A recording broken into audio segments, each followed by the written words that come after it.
Hey guys, so today I wanted to make a really quick video about a video I found on Instagram, which is fairly telling about how women or the lower libido partner views sex in a relationship and how the blame always ends up on the higher libido partner.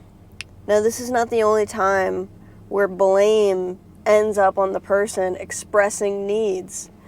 Blame ends up on a person expressing needs in almost every situation. Why? Because the person is coming to the partner and saying, I want this, and if I don't get this, the relationship's not going to last. So it's really easy to put blame on somebody who's willing to let go of a relationship that might even be good and healthy, but something very fundamental is missing from that relationship. And so, but the other partner minimizes what that thing is, in this case, sex. And you'll see, I'll pause it every now and then, and I'll show you where she's minimizing his needs. And I mean, the whole fucking video is a minimization of her partner's needs. And women do this a lot to men, but it does happen in gay relationships as well, both lesbian and gay men. It happens as well, but women tend to minimize men's needs a lot more because women were taught growing up that men aren't as emotional, men aren't as needy, men are the protectors and the providers, and they don't need too much, right? They're simple creatures. The truth is, men do have needs, and their needs should not be minimized. But the higher libido partner and the partner expressing a need is typically blamed for a relationship ending because they're the one that decided to end it, or they're the one that's setting the ultimatum, or they're the one expressing the need and being the complicated person in the relationship. Whereas the other person's like, why can't you just accept that this is how our relationship is? Why can't, blah, blah, blah. It's like, because I don't want to spend 20 years feeling like I can't have my needs met and be bothered by that every single day, every single night, every single week. So I just want to show you this video. It's very, very telling of how most women treat sex in a relationship, but I will also say not just women, just lower libido partners in general. Hold on. I'm not surprised, but I'm hurt. My husband is ending our marriage because we weren't intimate as often as he wanted, and so far it isn't going like he planned, and I'm not surprised, but I'm hurt. My husband... So she says it's not going as he planned. And the reason she's saying that is a coping mechanism. Typically, when somebody breaks up with you, you like to say, the person who was broken up with likes to point out that the other person isn't doing very well. The truth is, not doing very well occurs in every single breakup at first. The purpose of breaking up is not to do well immediately after the relationship ends. The purpose of a breakup is so you can thrive and flourish in your future. Everybody goes through rough patches in their life. If this man is going through a rough patch after he decided to make a big decision to divorce his wife because he wasn't getting an essential need met, that means that eventually he will thrive. Right now, he might be experiencing a rough patch, as is she, but eventually they will both get through it, and he will find something better. And she will find something better. Possibly, I don't know, maybe not. Because you'll kind of see that this is a recurring issue for her in relationships. So will she find something better? I don't know. This happened to me. I broke up with somebody, and was it hard financially? Yes. But in the end, did my life get better? Hell yes. And now I found a new partner who actually sees eye to eye with me, as opposed to constantly fucking fighting with a partner for a basic need to be met. That is so frustrating and exhausting. But you'll see how she minimizes it. 37 male, and I, 34 female, have been together for 6 years, married for 3. We have had a very happy relationship, even he says so. We share a lot of hobbies and get along extremely well. We never fight, only have disagreements sometimes. We split the chores evenly, contribute to bills proportionally, and generally like doing all the same things for entertainment. What's the problem then? This doesn't sound like the typical Reddit post of, "He's really great except for how horrible he is." Because it isn't. He's truly a great partner and a kind, thoughtful person. The problem is a difficult but common one: sex. He wasn't getting it as often as he would have liked. And I don't mean we had a dead bedroom. We were having sex once a week. Now, scientifically, a dead bedroom is considered sex once a month or less. So yes, technically once a week is not a dead bedroom, but to me, once a week is not enough. 3 times a week is the absolute least. Sorry, there's like somebody screaming out there and it's really fucking weird. 3 times a week is the absolute minimum that you should expect from a partner. You'll see they don't even have children yet. So can you imagine they eventually have children? How many times they're going to be having sex? He probably looked into the future and said to himself, we are a couple without children. We live together, we're married, and our bedroom is already flat.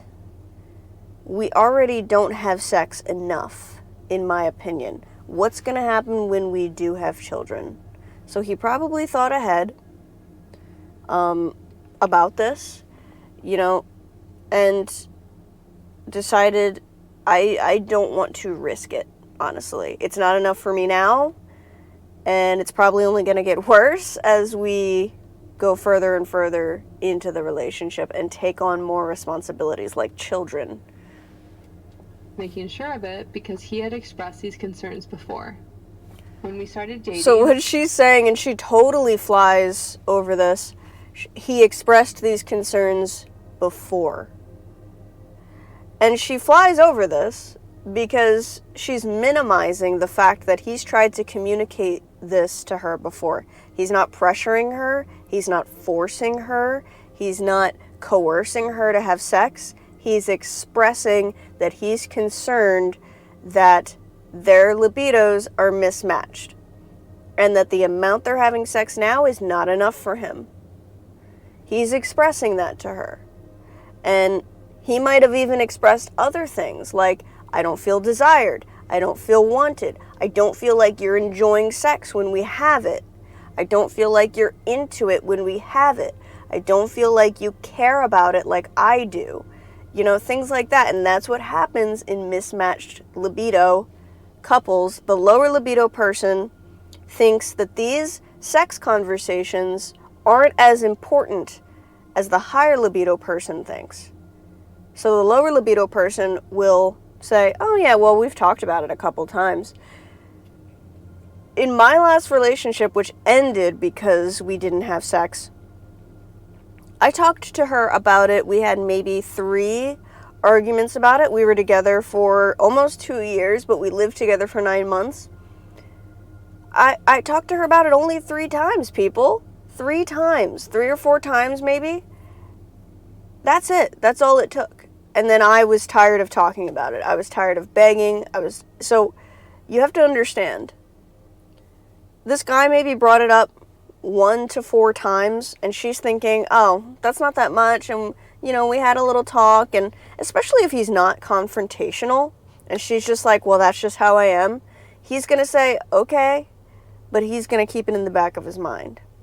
He's not going to fight about it, but he's going to keep it in the back of his mind, and it's more serious to him than she's realizing. I knew we were going to have mismatched sex drives. Mine is pretty low and has been an issue in some previous relationships. As you can see, she's had this issue in other relationships. That should be a clue to her that she either needs to find somebody who feels the same way about sex that she does, that it's not really that big of a deal, or she needs to figure out ways to enjoy and love sex just as much as her partner does. But it doesn't seem like she wants to do that. It doesn't seem like she has any desire to want sex. And does she have a right to do that? Absolutely. But does she need to accept and be okay with the fact that her partner will leave her? She also needs to accept that as well, that he's not happy. So this is something that's been happening in her life. She's the common denominator. She knows it's an issue. When she got with him, she knew it would be an issue. She didn't say that he knew it would be an issue. She's only saying that she knew it would be an issue. So in the back of her mind, she's thinking, oh, he has a higher sex drive than I do. Oh, well, we have everything in common and we get along and blah, blah, blah. Sometimes love is not enough. Sometimes compatibility is not enough. Sometimes there's something fundamentally missing from a relationship. And if you don't address it, if you don't try, the other partner's going to get fed up and leave. Neutral on sex and can go months without it and be perfectly fine. And before anyone says anything, no, it isn't a hormonal problem. I've been to doctors, and it isn't because I've never had good sex. I have. This is just how I am. And here we are now. That's the problem with relationships. When you say, this is just how I am, I'm not going to try to change anything. I'm not going to try to like sex more for you. I'm not going to try to compromise and say, okay, let's try to have sex 3 times a week instead of once. I'm not going to budge for you. I don't love you enough to do that. That's what that means to him. I don't love you enough to change. That's what that means to him. I don't want you, I don't desire you enough to have more sex with you. Like, that's what he's hearing. And, some people just want someone who's crazy in bed. Some people just want wild, crazy sex.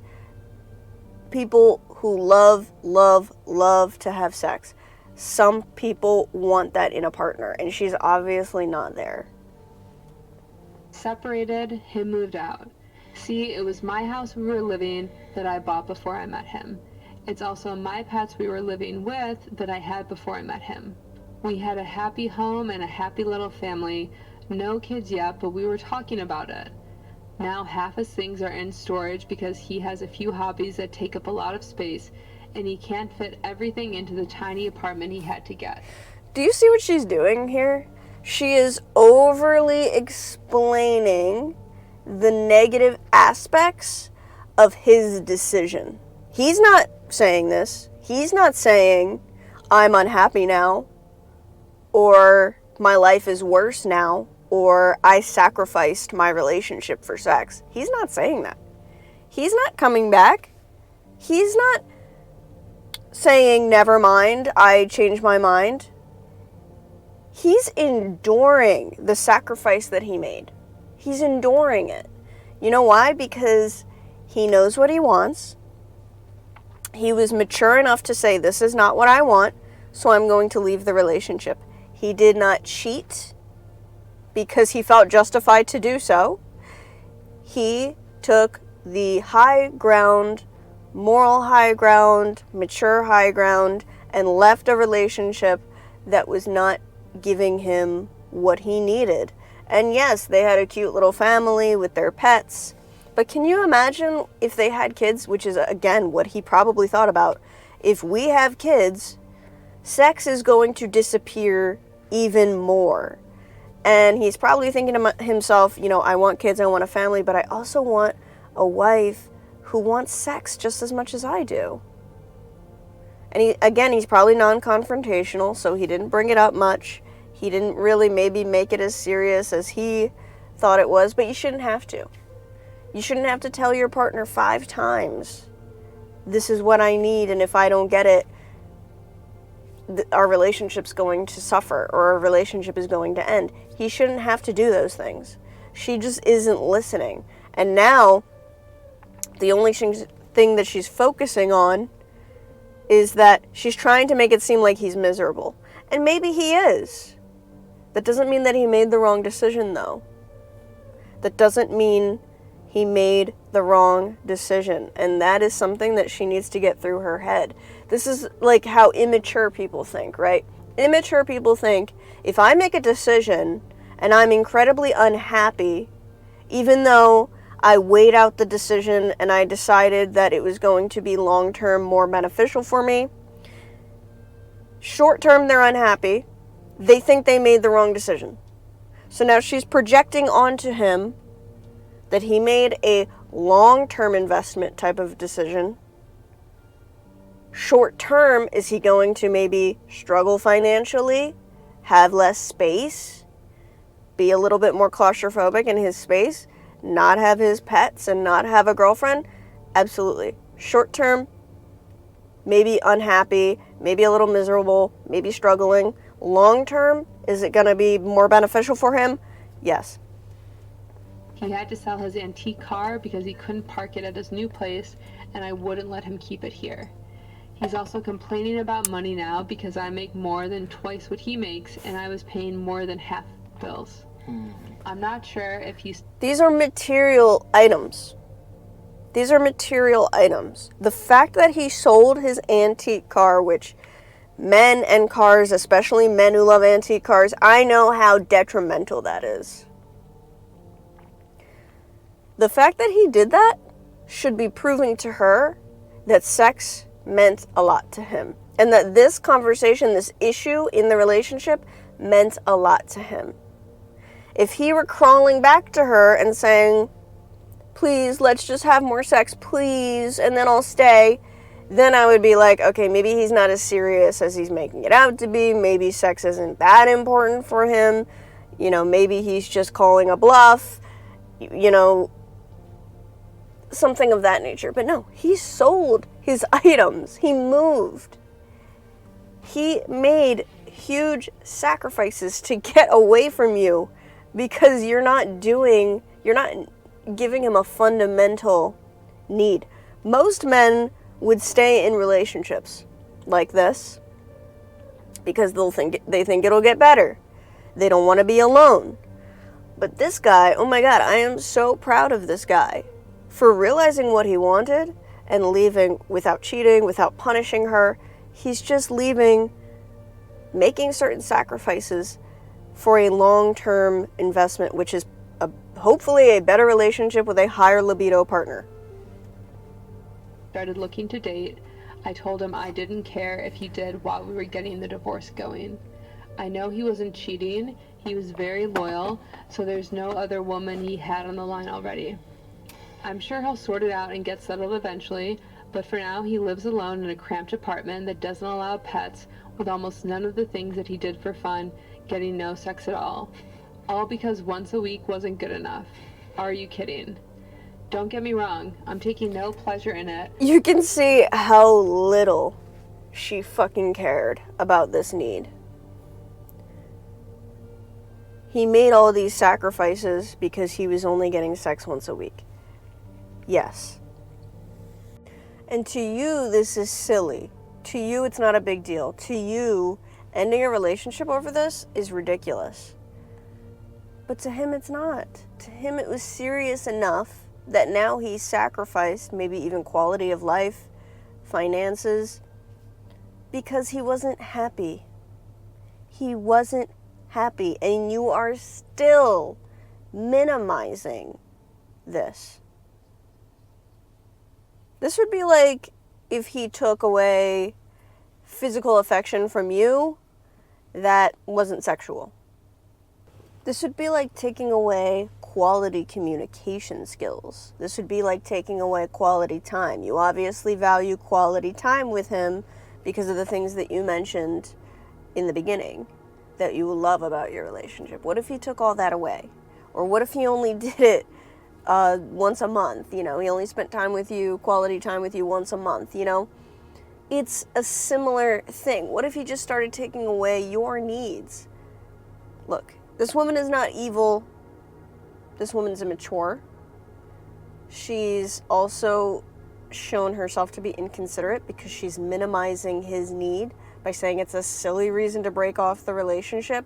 She's minimizing his need. She obviously doesn't value his needs as much as she values her own. And the way to a healthy relationship is not even necessarily matched libidos or closer libidos. The way to maintain a relationship, the way you could have maintained this marriage, was to be considerate of his needs. And in a relationship, sometimes you have to consider your partner's needs over your own. If your partner needs space, for example, does that benefit you? Does the space benefit you? No, not necessarily. You might not even want space. You might want closer quality time. But if you do not give your partner space in the moment they ask for it, you're going to push them away further and further and further. If you do not give your partner needs, if you do not meet your partner's needs, despite the fact that they might not even be needs that benefit you in any way, eventually you will push your partner away to the point where a relationship will end, and this is proof of that. This is proof of that. And she obviously never considered him, because even to this day, no relationship, divorce, moved out, finalizing the divorce process, even to this day, she still doesn't fucking get it. She still doesn't fucking get it. But it's just like kind of funny to me. Like, you picked this and now you're miserable. I've spent the last few months being devastated and upset beyond belief, and I'm starting to pick myself up now and realize how ridiculous the situation actually is. He's a really good person, but maybe kind of an idiot. See, I think you're the idiot. I think you're the idiot, but not even really an idiot, but incredibly inconsiderate. Incredibly inconsiderate. He didn't choose this. He didn't choose this, actually. From my experience and the experience of many higher libido people, the sex in the beginning is amazing. It's perfect for the higher libido person, and then as the relationship goes on, it dwindles.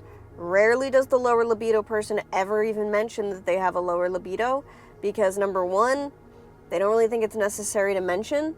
Number two, they obviously don't think about sex as much, and they don't put sex on as high of a pedestal as the higher libido person does. So they don't even mention it. Now, conversations will start to pop up as the relationship goes on, and the higher libido person starts to notice the lower libido person slowly retracting sex, slowly starting to reject the person more, the higher libido person more. And there will be conversations that will pop up. Again, the lower libido person will not think that these conversations are super serious. They'll just say, oh yeah, well, I'm lower libido. But you're already maybe even 5 months, a year, 2 years into a relationship that you've worked really hard on, that you've endured a lot with this person already. So no, at the first conversation, you're not going to leave. It might take 2 conversations, 3 or 4 or 5, because you almost are in denial as well as the higher libido person that this person couldn't be lower libido. Because in the beginning, everything was great, everything was perfect. So as the higher libido person who loves their partner, who cares about the relationship, who wants to make it work, who isn't a quitter, yes, you are going to try multiple times. And the lower libido person might even say, well, I told you I was lower libido. Yes, you told me eventually, months or years into the relationship, that you're lower libido. You didn't mention this at first, and then of course at first you were incredibly high libido. So what the fuck happened? this type of stuff pisses me off, and it's normalized, especially within female communities, feminism. This guy, she obviously mentioned, was a good guy, not coercive, not pressuring her, just unhappy. And he tried to communicate it, and he tried to tell you how serious it was. And at the end of the day, he made a decision without punishing you, without cheating on you, without being selfish. He made a decision to move on from you, because obviously to him and to many, many, many, most higher libido people, sex is about 50% of a relationship. It is a huge part of a relationship. And without it, or with very minimal amounts of it, it can 100% end a relationship, because to us, sex is not, let me just get off. Sex is a way to connect with our partners. Sex is a way to communicate with our partners. Sex is a way to appreciate our partners, or to feel appreciated, or to feel wanted, or to feel desired. A relationship isn't just best friends, right? A relationship is feeling sexy. A relationship is feeling desirable. A relationship is feeling cool. And most of those feelings go out the window when sex goes out the window. That's just how it is. We stop feeling wanted. We stop feeling desirable. We stop feeling cool. We stop feeling admired. We stop feeling connected to you. We stop feeling even attracted to you. All those feelings go out the window, unfortunately, when sex goes out the window. Just letting you know. So if you have a lower libido, I suggest looking for a lower libido partner, or figuring out a way to get a higher libido, which is possible. But yeah, if you like this type of content, obviously I'm very passionate about sex, sexless relationships. Feel free to like, share, comment, and subscribe, and I will see you in the next video.